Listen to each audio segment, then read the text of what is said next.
कहीं एक जंगल में सारे पशु पक्षी मिलजुल कर रहते थे। सर्दियों का मौसम आने वाला था। तभी मौसम के जानकार पक्षी सभी को आने वाली सर्दियों के बारे में सूचित कर रहे थे। सुनो सुनो सुनो, हर साल की तरह इस साल भी बहुत ठंड पड़ने वाली है। पर इस साल पिछली ठंड से बहुत ज्यादा ठंड पड़ेगी। आप अपने अपने रहने खाने की तैयारी कर ले। सारे पक्षियों ने सूचना पक्षी को सुनकर अनसुना कर दिया, पर लाडो चिड़िया आने वाले ठंड को लेकर चिंतित हो गई। लाडो अपने पड़ोसी पंछियों से कहने लगी, अरे मेरे साथियों, हमें सिपाही कबूतर की बात गंभीरता से लेनी होगी। हमें अपने घोंसले पक्के कर लेने चाहिए। अरे अरे लाडो, ऐसी कोई बात नहीं है। हर साल की तरह इस साल भी उतनी ही ठंड पड़ेगी, तुम देख लेना। और वैसे भी हमारे घोंसले पक्के हैं। नहीं नहीं मीनू चिड़िया, ऐसी बात नहीं है। ज्यादा ठंड पड़े या न पड़े, हमें तैयार रहना चाहिए। चलो, मैं घोंसले को ठीक ठाक करती हूँ। लाडो चिड़िया अपने घोंसले की मरम्मत करने लगती है। थोड़ी ही दिन में वो अपना घोंसला ठीक ठाक कर लेती है। चलो, अब मैंने अपना घोंसला तो ठीक कर लिया है। अगर ज्यादा ठंड भी पड़ जाए तो भी मुझे कोई भारी नुकसान नहीं झेलना पड़ेगा। अब मुझे सर्दियों के लिए दाना इकट्ठा कर लेना चाहिए। ऐसा कहकर लाडो दाना इकट्ठा करने चल पड़ती है। रास्ते में उसे कालू कौवा दिखाई देता है।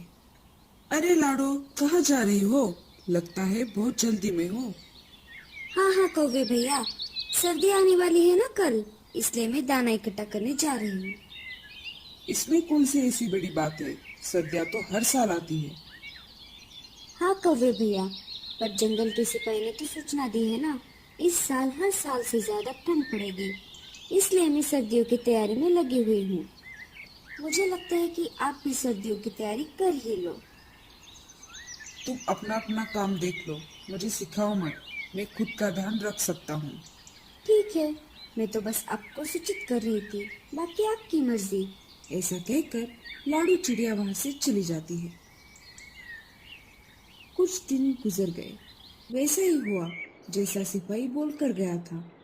इतनी ठंड पड़ गई कि नदी का पानी भी जगह पर जम गया। सारे पेड़ पौधे पर बर्फ जम गई। अच्छा हुआ मैंने घोंसले की तैयारी कर ही ली, वरना मुझे भी ठंड में बाहर रहना पड़ जाता। लाडो अपने घर में मजे से बैठी थी। तभी बाहर से दरवाजे पर ठक ठक की आवाज आने लगी। अरे, इस समय कौन है दरवाजे पर? जब लाडो ने दरवाजा खोल दिया तो बाहर कालू कौवा खड़ा हुआ था। अरे कालू कौवे, क्या बात है? इतनी रात गए तुम मेरे घर क्यों आए हो? तुम सही कहती थी लाडो, मैंने तुम्हारी बात मजाक में ले ली। इस साल ठंड तो बहुत ज्यादा है। तुम आज के लिए बस मुझे तुम्हारे घर पर सहारा दे दो, मैं कल ही मेरा घोंसला बना लूंगा। ठीक है कौवे भैया, बस आज के लिए मैं तुम्हें रहने दे रही हूँ, पर कल तुम्हें अपना घोंसला ठीक करना होगा। हाँ हाँ, मैं कल तुम्हें परेशान नहीं करूंगा। कालू कौवा अंदर आ जाता है और लाडो के घोंसले में जाकर सो जाता है। बस एक दिन की बात है, कल वैसे भी ये चला जाएगा। लाडो बगल के घोंसले में सो जाती है। जैसे लाडो की नींद लग जाती है, वैसे कौवा चुपके से उठकर लाडो का खाना खाने लगता है। अरे वाह, मुझे तो बने बनाए घर में पनाह मिल गई और ऊपर से ये दाना भी मिल गया। अगर रोज ऐसा होता तो कितना अच्छा होता। कौवा पेट भर दाना खाकर सो जाता है। सुबह हो जाती है। कौवा अपनी मस्त नींद में घोड़े बेचकर सो रहा था। लाडो कौवे के जागने का इंतजार कर रही थी। अरे वाह लाडो, तुमने तो बहुत अच्छा घर बना लिया है। चलो मैं चलता हूँ। कौवा लाडो को बिना शुक्रिया कहकर चला जाता है। लाडो अपने अनाज को नहीं देखती और बाहर चली जाती है। लाडो सारे पड़ोसी पंछियों से जाकर मिलने लगी। सब पंछी ठंड के बारे में ही बात कर रहे थे। कल रात तो बहुत ठंड पड़ी, हमें भी लाडो के जैसे घोंसला बना लेना चाहिए था। हाँ हाँ बहन, हम मिलजुल कर अपना घोंसला बना लेंगे। सब अपना अपना अच्छा घोंसला बनाने की तैयारी में लग गए। जब लाडो घर वापस लौट रही थी, तब उसने देखा कि कालू कौवा अपनी मस्ती में धूप सेकते हुए घोंसले में लेटा हुआ था। लाडो उसके पास चली गई। कौवे भैया, क्या तुमने अपना घोंसला बना लिया है?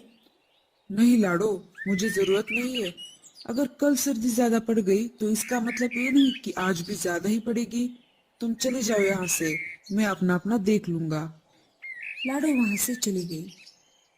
रात होने ही वाली थी। लाडो ने अनाज के दानों की तरफ ध्यान ही नहीं दिया। ये क्या बात है? मेरा अनाज खत्म हो गया है और मैंने इसकी तरफ ध्यान ही नहीं दिया। ज्यादा ठंड पड़े इससे पहले मुझे दाना लेने जाना होगा। ये लाडो मुझे ज्यादा ही भाषण दे रही थी। मुझे कैसे भी करके इसका घोंसला हथियाना होगा। लाडो दाना लाने घर से बाहर चली गई। यही सही समय है, मुझे लाडो का घर हड़पना होगा। ऐसा कहकर कौवा लाडो के घर के अंदर चला जाता है और दरवाजा अंदर से बंद कर देता है। लाडो को दाना लाने में काफी देर हो जाती है। घर आते आते रात हो गई। जब वो वापस घर लौटी तब उसने देखा कि दरवाजा तो अंदर से बंद था। ये कैसे हो सकता है? मैंने तो दरवाजा बाहर से बंद किया था। फिर आखिर अंदर कौन चला गया? लाडो खिड़की से झांक कर देखती है तो उसे कालू कौवा अपनी मस्ती में सोया हुआ दिखाई देता है। कालू भैया, दरवाजा खोलिए, मैं हूँ लाडो।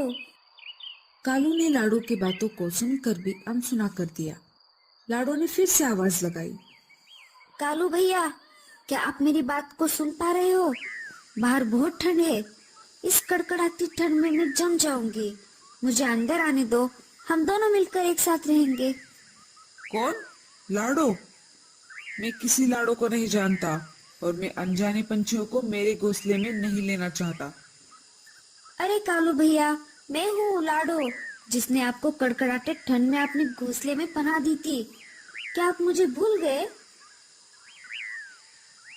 कालू दूसरी तरफ मुंह करके सो गया। लाडो पेट से थी और उसके अंडे देने का समय भी आ चुका था। लाडो का पेट दर्द करने लगा। अब मैं क्या करूँ? मैं कहाँ पर जाऊँ? मेरा घर तो कौवे ने हड़प लिया है। तुम घबराओ मत मेरे बच्चों, मैं तुम्हें कोई नुकसान नहीं होने दूंगी।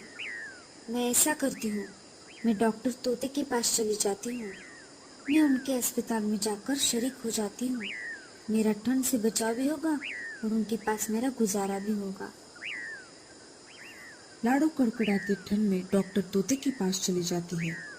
लाडो डॉक्टर तोते के घर के बाहर आ जाती है और घर का दरवाजा खटखटाती है। कौन है? डॉक्टर चाचा, मैं हूँ लाडो, दरवाजा खोलिए। डॉक्टर तोता घर का दरवाजा खोल देता है। लाडो, जल्दी से अंदर आओ, बाहर बहुत ठंड है। डॉक्टर चाचा, मेरे अंडे बाहर आने वाले हैं। कालू कौवे ने मेरे घोंसले पर कब्जा कर लिया है। मुझे समझ नहीं आ रहा था कि मैं क्या करूं। तभी मुझे आपका ख्याल आया। आप देख लीजिए, मेरा पेट बहुत दुख रहा है। तुम चिंता मत करो लाडो, मैं हूं ना। जब तक तुम्हारा घोंसला तुम्हें वापस नहीं मिल जाता तब तक तुम यहाँ पर रह सकती हो। मैं बाजू के घोंसले में रहूंगा। डॉक्टर चाचा लाडो को कुछ दवाई दे देते हैं। ये लो लाडो, इसे खा लो, सुबह तक तुम्हारे अंडे निकल आएंगे। मैं यहीं पर हूँ, पास वाले घोंसले में। कुछ जरूरत पड़ी तो मुझे आवाज लगाना। इधर ठंड के कारण एक हाथी पागल हो जाता है। फिर वो हर एक पेड़ पर अपना सिर पटक रहा था। कालू कौवा अपने मजे में सो रहा था। तभी पागल हाथी ने उसके पेड़ पर जोर से सिर मार दिया। वैसे ही घोंसला जोर जोर से हिलने लगा। कालू कौवा डर गया। अरे ये क्या हो रहा है? मुझे लगता है भूकंप है। कालू कौवे ने कुछ करने से पहले ही हाथी ने एक और बार अपना सिर पेड़ पर पटक दिया। वैसे ही घोंसला नीचे गिरकर टूट गया।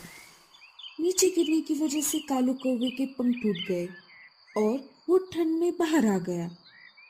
ज्यादा ठंड कालू को बर्दाश्त नहीं हुई और वो ठंड के मारे वहीं पर जम गया। इस कहानी से हमें ये संदेश मिलता है कि बुरे समय में जिसने भी हमारी मदद की है उसके साथ हमेशा अच्छा बर्ताव करना चाहिए और उसके बुरे समय में उसकी मदद करनी चाहिए।